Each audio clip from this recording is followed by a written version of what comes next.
There is a moment, and if you've lived it, you know exactly what I'm talking about.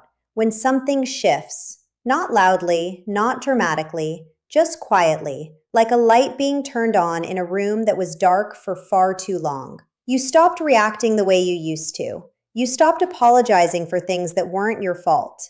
You stopped shrinking yourself to make someone else feel bigger. And somewhere in that stillness, in that new and hard one piece, you finally found someone noticed. Someone who had built their entire relationship with you on the assumption that you would always be available to be moved, shaken, doubted, and dismantled. And when they saw that you were no longer that person, when they looked into your eyes and found something steady, something unreadable, something they could no longer control, something changed in them too. Not for the better, for something far more dangerous. What I'm about to share with you is not theory. It is not generic advice pulled from a textbook. It is the psychological reality of what happens inside a narcissist when they realize, truly realize, that you are no longer theirs to manipulate. And more importantly, I'm going to tell you exactly what they do next, because there is one final move they make, one last dirty trick. And if you don't know it's coming, it will catch you completely off guard, even now, even after everything you've survived. If this kind of deep psychological truth is something you need in your life right now, and I think it is because you're still here, then make sure you subscribe to this channel. Every single week, content like this is waiting for you. Content that doesn't talk down to you, doesn't offer empty affirmations, but instead gives you the raw, precise psychological understanding you need to protect yourself and rebuild your life. Subscribe now. Stay with me because this one is important. There comes a point in the life of anyone who has been entangled with a narcissist when something inside them simply exhausts itself. Not in the way of giving up, in the way of waking up. You reach the floor of the pain. You sit there long enough that the floor starts to feel familiar. And slowly, from that place of absolute depletion, something in you reorganizes. The part of you that spent years trying to be enough, trying to understand them, trying to fix what could never be fixed. That part gets tired in a way that becomes wisdom. You stop trying to decode their moods. You stop rehearsing arguments in your head at 3 o'clock in the morning. You stop waiting for the apology that was never going to come. And that stopping, that withdrawal of your desperate, aching energy, is the most powerful thing you have ever done. Even if it didn't feel powerful at the time, even if it felt like numbness, even if it felt like loss. But here's what you didn't fully see in that moment. They felt it immediately. Narcissists are exquisitely attuned to one thing and one thing only: the emotional energy of the people around them. They may seem oblivious to your pain, indifferent to your needs, incapable of empathy in the normal human sense, but they are not oblivious to your attention. They are not indifferent to your focus. They are deeply sensitive, not emotionally, but strategically, to the presence or absence of your engagement. And when your engagement begins to withdraw, when the desperate edge in your voice disappears, when you stop chasing, stop begging, stop explaining, they feel it like a shift in atmospheric pressure, like the air changing before a storm, and it unsettles them in ways they cannot fully articulate, even to themselves. Your strength did not go unnoticed. Your healing was not invisible. The moment you began to reclaim yourself, a clock started ticking in them. A quiet panic began to build beneath the surface of their carefully constructed composure. Because you were never just a person to them, you were a resource, a mirror, a supply. And supply does not simply walk away without consequence. At least, not in the narcissist's psychological world. Supply is supposed to stay. Supply is supposed to orbit. Supply is supposed to be perpetually available, perpetually affected, perpetually reachable. And you had the audacity to become something else entirely. So they began to adjust. They began to recalibrate. They watched you from a new distance, trying to find the crack in the armor, the thread they could still pull. And when they couldn't find one easily, when the usual tools stopped working, when guilt tripping landed flat, when silent treatment no longer brought you crawling back, when provocations failed to provoke, something shifted in them too. Something colder, something more deliberate, something that most people who study narcissism don't talk about nearly enough. This is when the final tactic begins. The final tactic doesn't look like what you'd expect. It doesn't arrive with the drama and cruelty of the early cycles you lived through. It doesn't look like rage or punishment or the cold, calculated devaluation you already know how to recognize. It is far more subtle than that, far more sophisticated. And because it comes dressed in something that looks almost like decency, almost like change, almost like the person you always wanted them to be, it is the most dangerous move they make. What the narcissist does when they finally accept that their usual arsenal has failed is this. They perform a transformation. Not a real one, a performed one. They manufacture with remarkable precision the exact version of themselves that you always needed them to be. The version that would have kept you. The version you grieved the loss of 1,000 times. They become, or rather they appear to become, reflective, remorseful, awakened, self-aware, and they bring this new version to your door with a kind of softness and sincerity that feels, against all your hard-won logic, utterly real. This is the Hoover maneuver at its highest level of psychological sophistication. And what makes it different from the early stage Hoovers, the texts, the grand gestures, the cycling back to love bombing, is the depth of the performance and the precision of its targeting. In the early cycles, they came back with attention and affection. Now they come back with apparent growth because they have watched you. They have paid attention to your evolution, your language, your boundaries. They have listened, perhaps without you even realizing it, to what finally pushed you away. And they have constructed a response so carefully tailored to your specific psychology that it can feel, even to someone who knows better, like a genuine miracle. They will say things that sound like the words of someone who has done real inner work. They will acknowledge specific hurts. They will use the vocabulary of accountability. They will create a space that feels safe, deliberately, strategically, artfully safe, because they know that safety is what broke you open.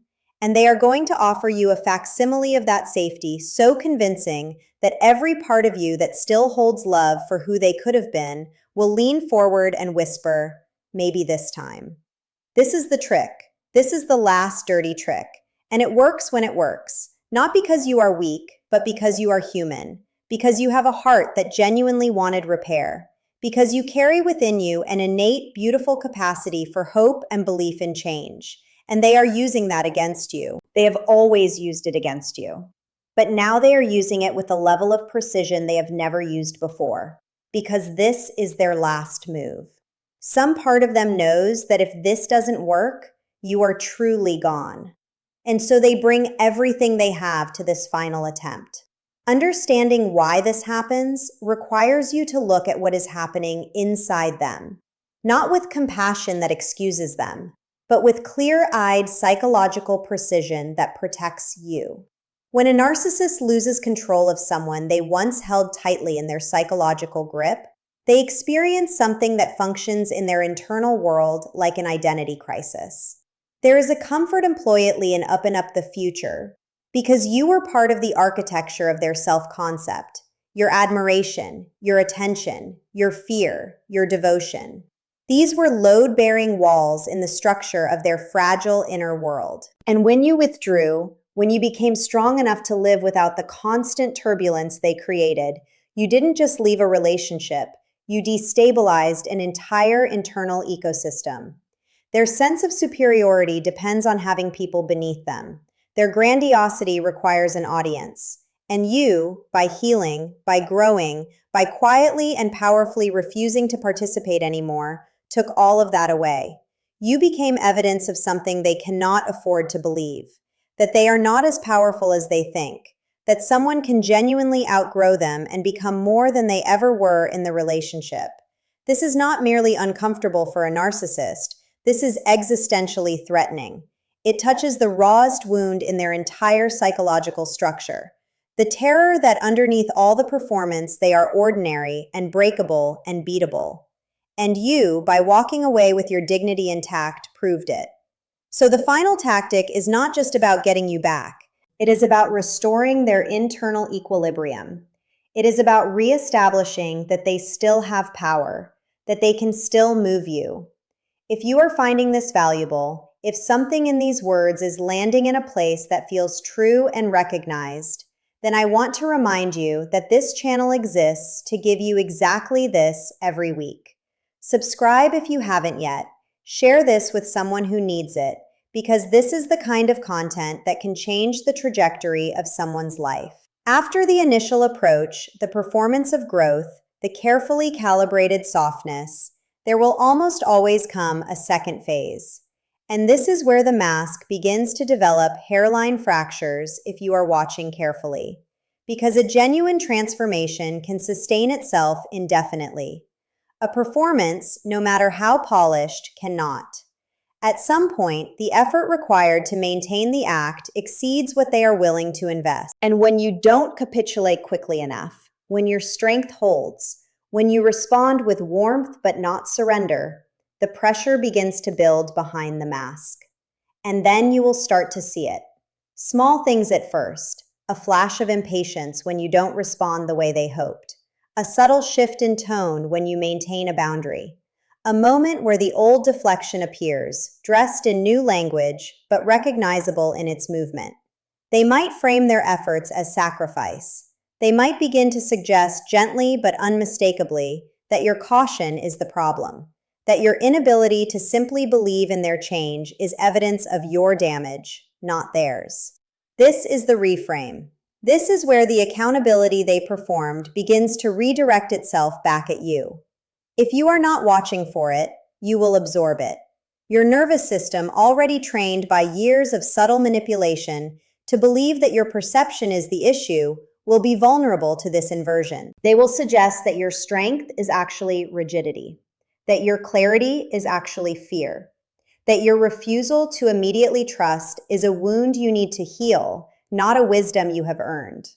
And they will do this so smoothly, so seemingly compassionately, that it can feel like they are trying to help you, even as they are dismantling the very foundation of the strength that freed you. Do not let them redefine your strength as your pathology. This is the crux. This is the center of the final trick.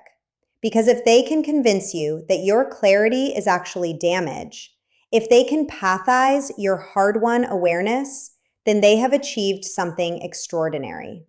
They have used your healing against you.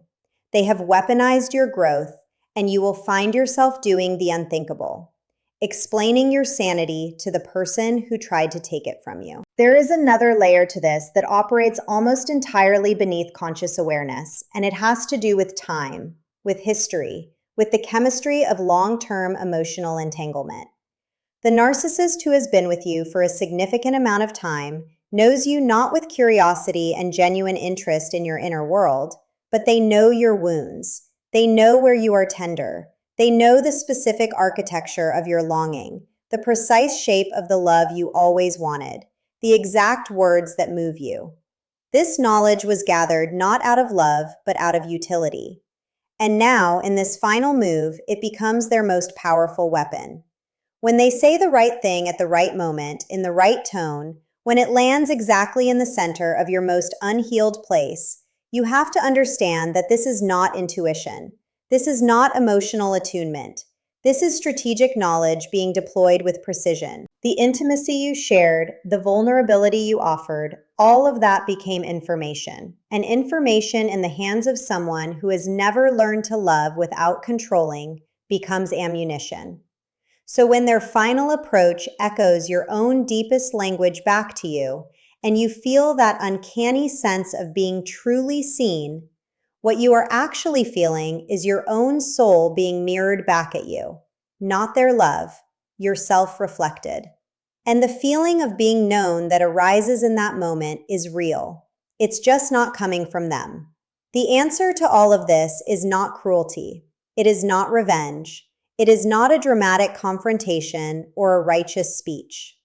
Those things feel satisfying in imagination and are almost always counterproductive in reality.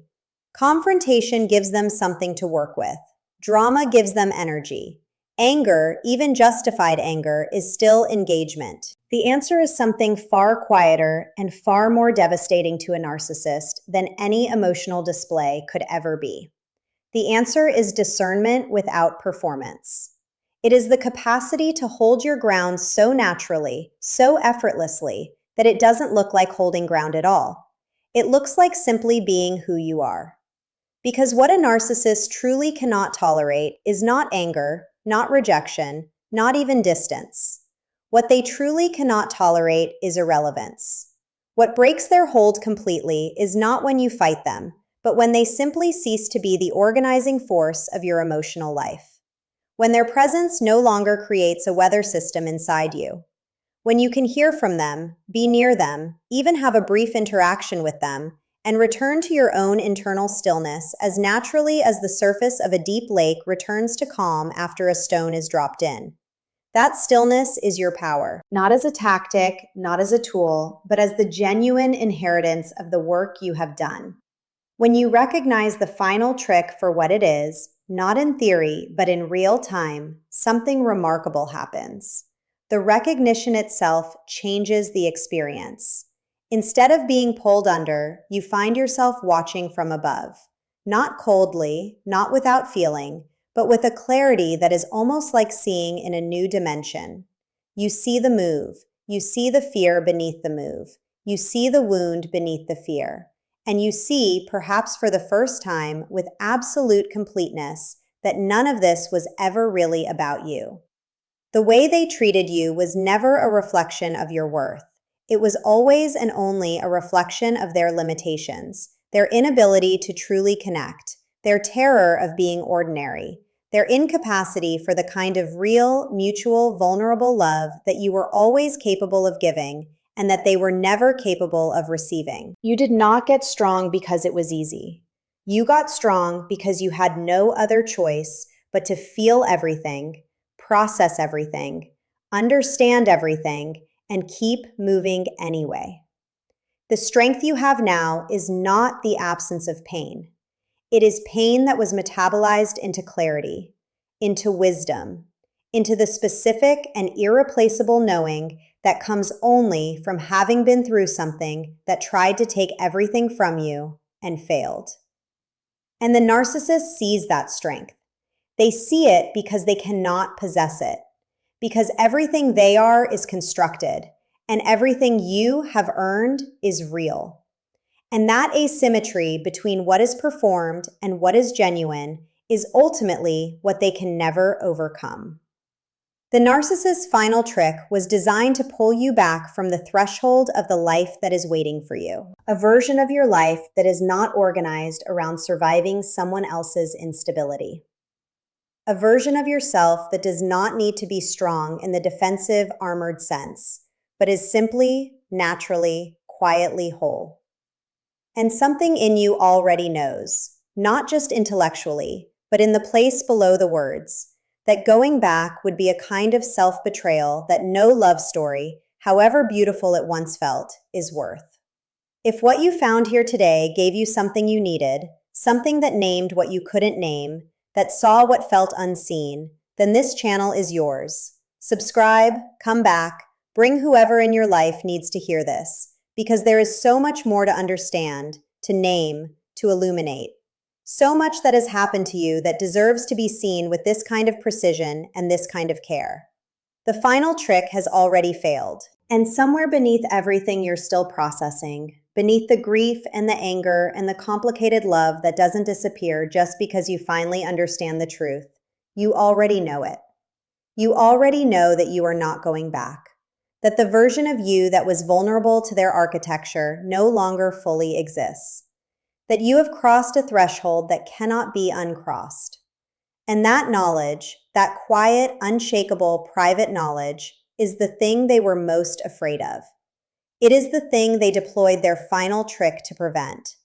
And the fact that you're here, listening, awake, clear, breathing, means it didn't work, means it never really had a chance, means that something in you, even at your lowest, was always more powerful than everything they could bring to bear against it. And that something is still here, still present, still becoming.